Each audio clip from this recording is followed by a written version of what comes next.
Yes, Keith Todd, CEO, Executive Chairman here. I am actually joined today here by Karen Bach. Karen, 30-second introduction. I'm Karen, I'm COO of KRM22. Background experience is 10 years in huge corporates, including General Motors, MCI WorldCom, who also went through Chapter 11, nothing to do with me. And then 10 years as CFO of fast-growing businesses, mainly tech, 6 years as an entrepreneur, and I'm also non-exec director on 2 or 3 other businesses. Me in a nutshell. And we also, I'm lucky to have today, because he's based in New York, our US CEO, Stephen Casner. Stephen? Thank you, Keith. Keith and I have known each other for quite some time. My background is building fintech companies. I built the largest property management software company in the States, grew to about 5,200 users, sold it to SS&C in 1997, and just recently built a company called Hazeltree, which is the most productive treasury technology firm focused at alternative investment managers. And we took it as a startup, 3 of us, in 2010. Today we transact $1.2 trillion worth of cash every single night for about 130 alternative investment managers. Hired in a CEO to run that business just about 18 months ago to help Keith get started on this, and I'm very excited about what we're doing. Okay, thank you, Karen and Stephen. We're just going to grab a seat, and you can sit there. You will hear a little bit more from. But the slides are in front of you, and we will go through the slides in a moment. But I want to just share with you a couple of fundamental ethoses, and it explains why Stephen, Karen, and I together. In my opinion, business is a team game. I think it is often lost on many executives that it's about me. It's about my rewards. It's about how I drive things. Business is a team game, just as in a sporting analogy. So bringing the A team together, a highly competent set of individuals, 2 of which you met, is critically important. The second is that focus fundamentally wins in all businesses on my occasion. We saw an opportunity in the conversations that I had for a period of time, and then with Karen, in the capital markets. We saw a situation which, and people like to just describe it as it started in 2008, the Lehman crisis. It actually started 20 years earlier. 20 years of bull market where it didn't matter how technology was assembled, just get it done. So much profits were being made. We then, of course, had the 2008 crisis, and then there was no money, more regulatory costs. So today we have this plethora of systems and institutions across the city. Complexity, cost, and actually failing in their fundamental requirement around risk management. So our vision is to reset the way that risk management, and we'll talk about the domains in a moment, risk management is looked upon within the capital market through a technology eyes. Just to say, we listed in April this year as an investee company. If you look at the details of the listing, we did that very consciously because we knew we had an aggressive acquisition path, and at some point in the future, undefined, we will convert to an operating company. We have some clear investment criteria, and you'll be hearing a little bit later from Karen as to what we've done in our first 150 days. Going back to the market issue,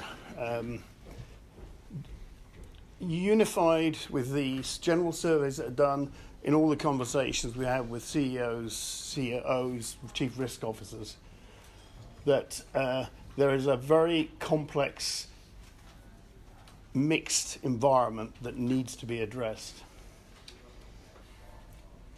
Some more quotes from current operating CEOs. Again, they're in your book, so you can read them at your leisure. So how are we addressing this? We're addressing it with the parallel strategy. I mentioned acquisitions, and the purpose of the acquisitions is to acquire, against those investing criteria, subject matter expertise. Around the world, there are great small companies, really unique expertise with a customer base. The one you'll hear about a little bit about later on, in Chicago, has never sold outside of Chicago and New York. But the systems, the capabilities, the sophistication they've got, applicable in London, Amsterdam, Singapore. So we've got a policy of buying subject matter expertise companies with some track record of customer traction. but we're also building a global risk platform. And to put that in a modern day context, this is access anywhere, anytime, any place in a consistent way through your mobile phone, your tablet, or your desktop that would enable you to have full redundancy of your component risk systems, but have the data designated in whichever country. Singaporeans don't like their data going outside Singapore. Designated in whichever country. So we're building a backbone platform. By the way, all of this is recurring revenue. Maybe some people certainly a couple of people that know me, cut me in half, I'm recurring revenue. I'm not interested in consultancy revenue. Building recurring revenue, annuity revenue stream, long-term relationships with customers off the back of the global risk platform. I said I'd mention the domains of risk.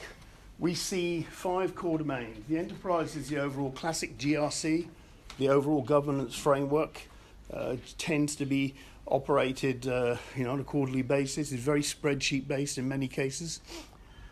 Regulatory risk, market risk, technology risk, and operations, people risk, brand reputational risk. So these are the framework of our sectors of risk which we are looking at. Returning to the global risk platform, we have, as I was saying, single log-on, dual authentication, and access to a series of components in the various risk domains. If I illustrate it with an example, if you're a tier 1, any investment bank, you'll need market data feeds, you'll need static data feeds for your pre-trade risk systems. You need the same feeds for your post-trade systems. Market abuse regulation requires market data feeds. Today, in these institutions, they are on probably the 99th percentile, delivered 3 times on 3 different systems. The global risk platform has access to whatever the firm says is their global source, and then each of the components of this system will be able to access those golden sources for the standard data across the platform. The team that is building this core platform are primarily the core backbone platform based in Prague. They are individuals that have worked with me over the past number of years, not for a couple of years, but have come back together to help me build this platform with Stephen and with Karen.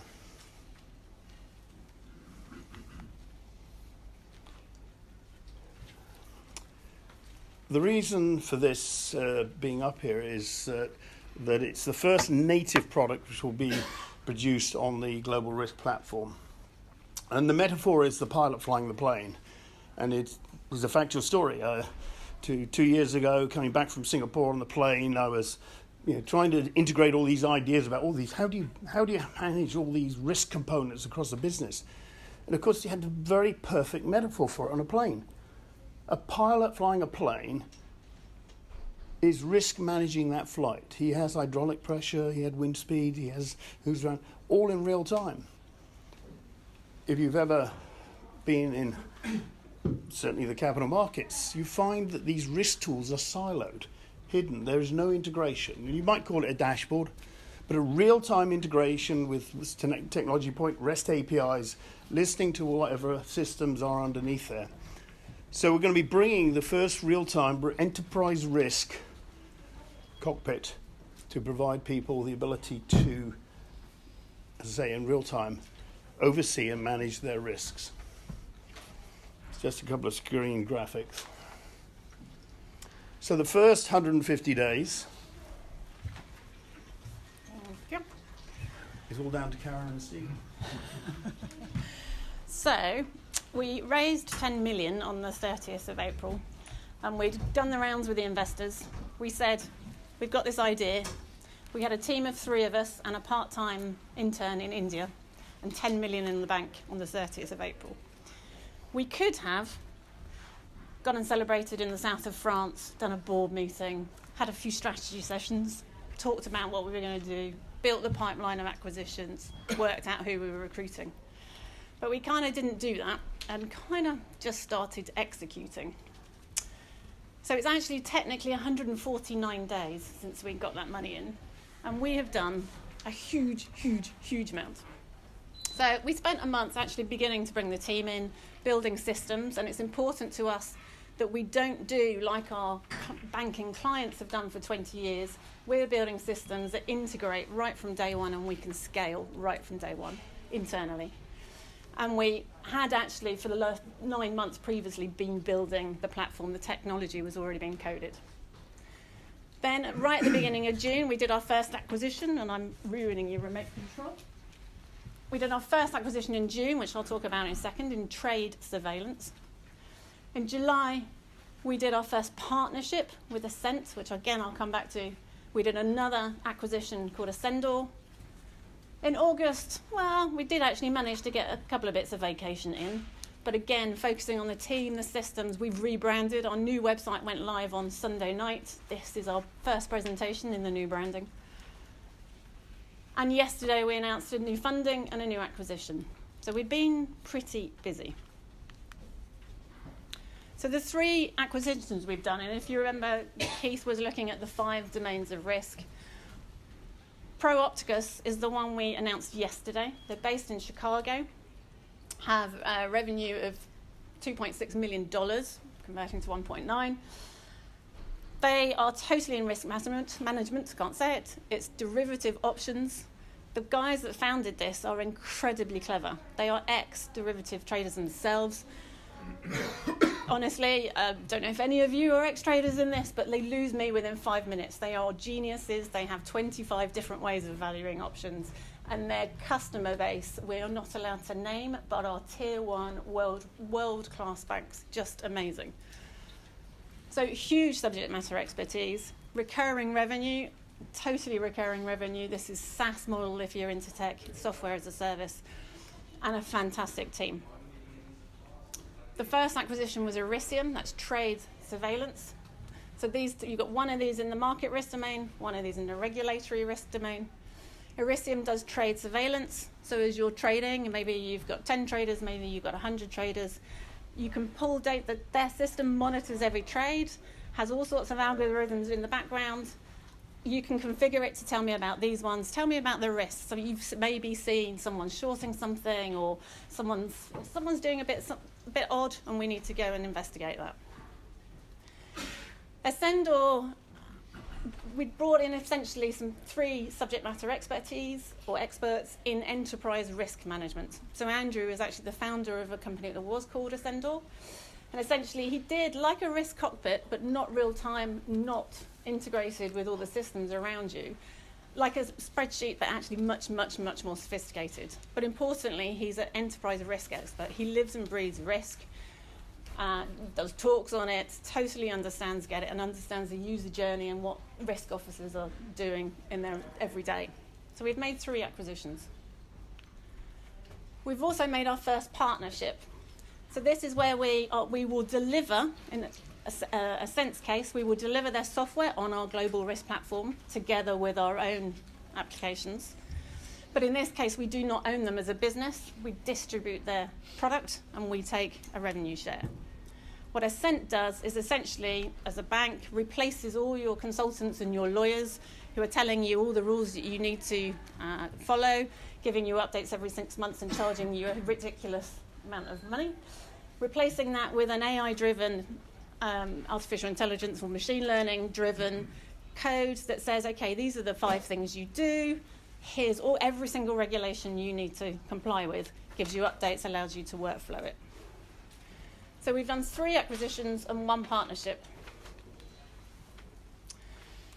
So today, 149 days technically after IPO, we have 27 customers, 3 million of recurring revenue, a team of 80 people across the world now who bring huge expertise, whether it's technical expertise and they totally know how to build a SaaS platform that really does scale, whether it's that enterprise risk expertise, whether it's derivative option expertise, whether it's trade surveillance, but huge expertise.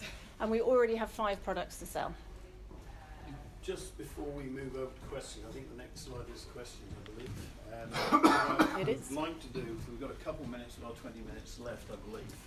Time Plenty, yeah. is ask Stephen, who spent a lot of time with prime analytics people on the options trading. Just to run through a couple of comments, Stephen. Oh, happy to. So a couple of things that we didn't mention. One of the most important things for a company our size is to sell, right? I mean, revenue's king. So the two things that I'll talk to is, one, what's unique about this? So it sounds like a lot of risk components, and you probably are smart enough to hear about risk companies in marketplace.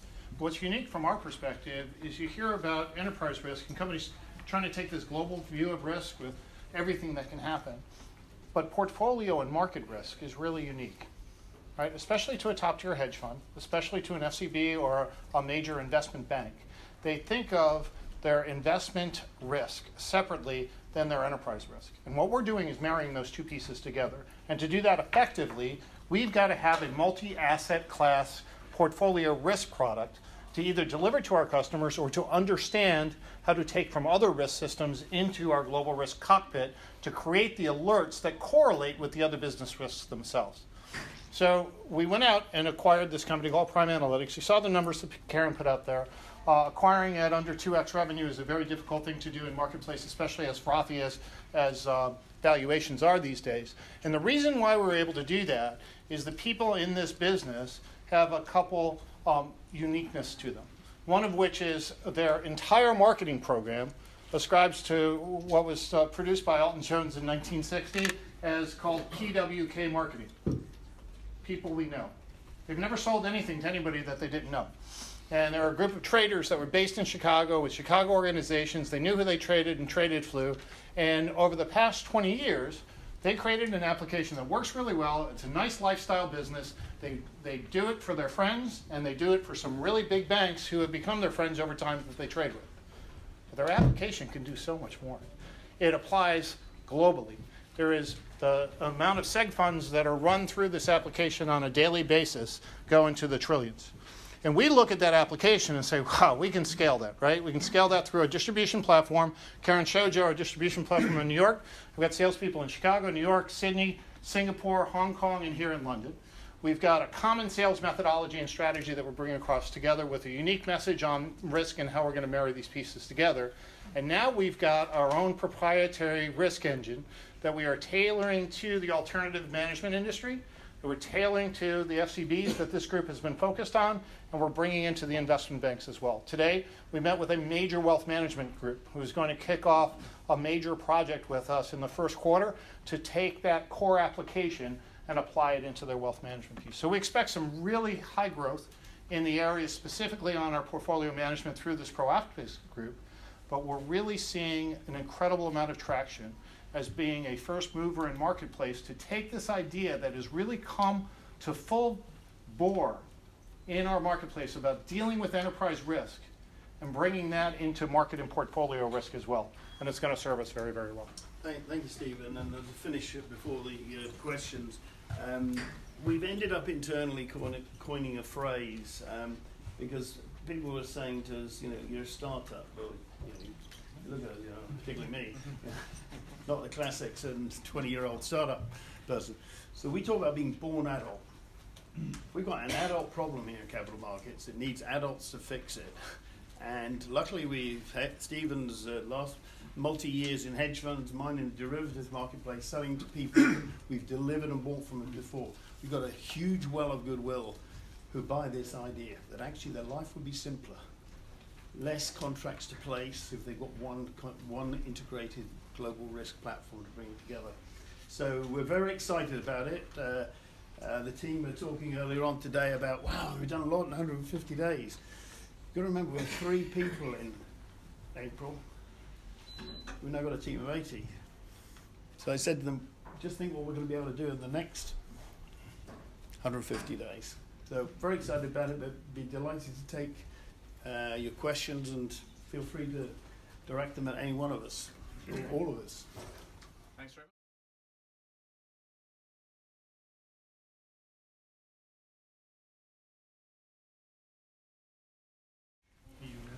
Yeah, so the core shadow group, you'll see them on the website, are Harold, Katie Potts, Guy Feld, Margaret Hale, Gervais Williams, Myton, Living Bridge, Ken Wooten, Octopus, and they took the plunge with us. I always feel like do you remember the Italian Job? Yeah, Michael Caine. And that one moment when everything says, "What's going on here?" I've got a plan. They backed the plan. So some very good names, and there are a couple of new ones came in on this fundraising. Very powerful people, but they will have to make their own announcements about their involvement with it.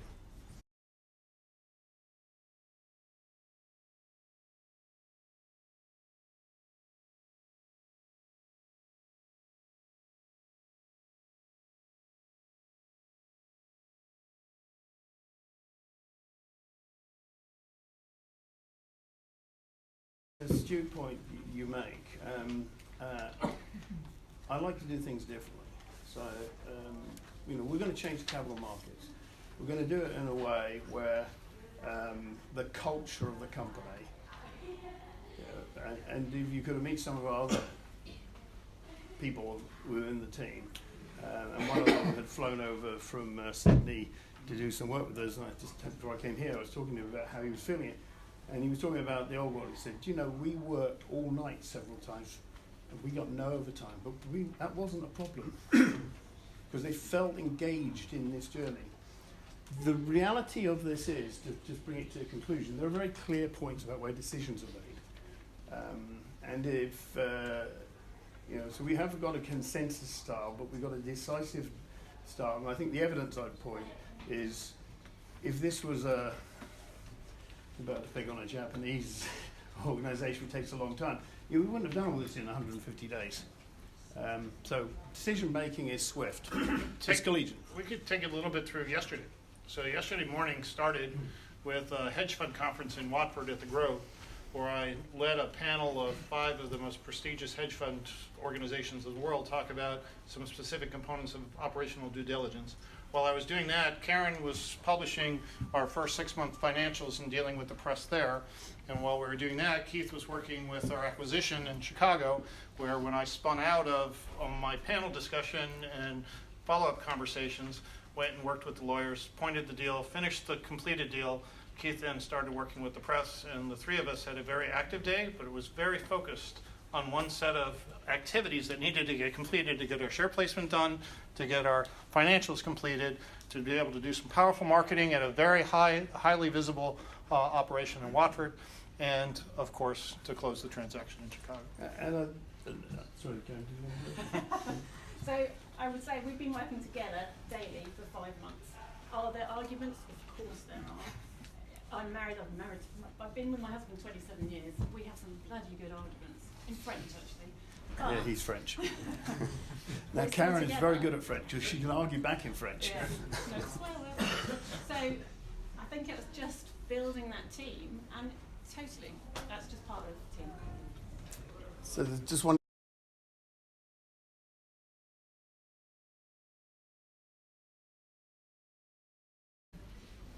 Well, it is a diverse problem, and the entry point into an organisation needs to take account of what their pain points are. It's so this isn't one-stop shop. You've got to take a lot from us or nothing. We will enter where the pain point is. Stephen referred to the meeting that he and I had earlier on today with the Tier 1 bank. We had been introduced to their pain point problem, and so that is where our focus went. So, we're very comfortable. It's not a case, and certainly if I communicated, you've got to take the lot or you don't take anything, and that's the wrong message to be giving you. This is componentized. You take what is required at this particular moment of time.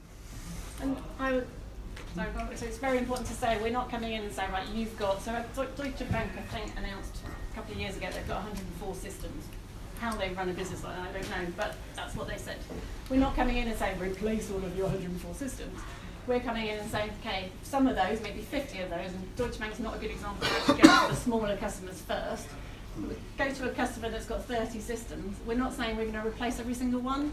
We're putting a layer on top that will give you the information and make life easy, bring everything together, let you know in real time what's going on. And that's the difference. We don't have to displace lots of things.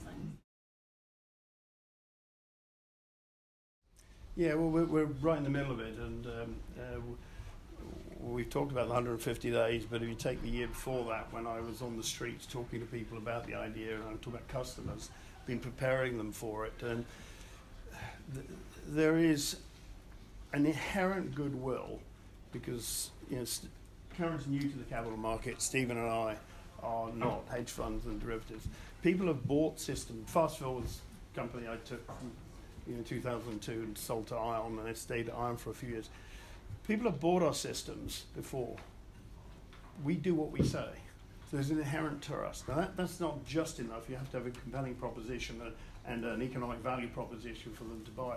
So we're well down that track of customers' organic growth, apart from acquisitions, getting organic growth on the move. We're very definitely starting in what I call sweet spots where relationships are strong, where there's a good understanding of their business. And if you take my derivatives world, just one part of that world for the cockpit, there's really only 2 companies that deliver post-trade systems. 90% of the market. One is what was SunGard, now called FIS, and the other is Ion, my old company. Frankly, a lot of the systems I built before. So building connectors into those, and both firms have agreed they're happy for us to do that, is going to be relatively straightforward. So yes, there's going to be some challenges, but by being focused, niche, a lot of players using similar systems, we'll be able to pick up those components quite quickly. So in our 2 target markets, in alternatives and hedge funds and in the derivative space, there's dominant players from an accounting and trade settlement process pieces. So we start with that, plus we start with the applications that we distribute and own. So that alone gives us a good head start and a target-rich environment to begin the cockpit with very, very friendly connections. And just to finish, as that was the last question, the other piece of the answer to the question about having 3 people is everything we do is fully resilient. So Risk management. Risk management. When the risk management business, I can die, the business will carry on, your investment will be safe. We might miss you. I'll miss myself. Great, well, thank you. Thank you very much. All 3. Thank you.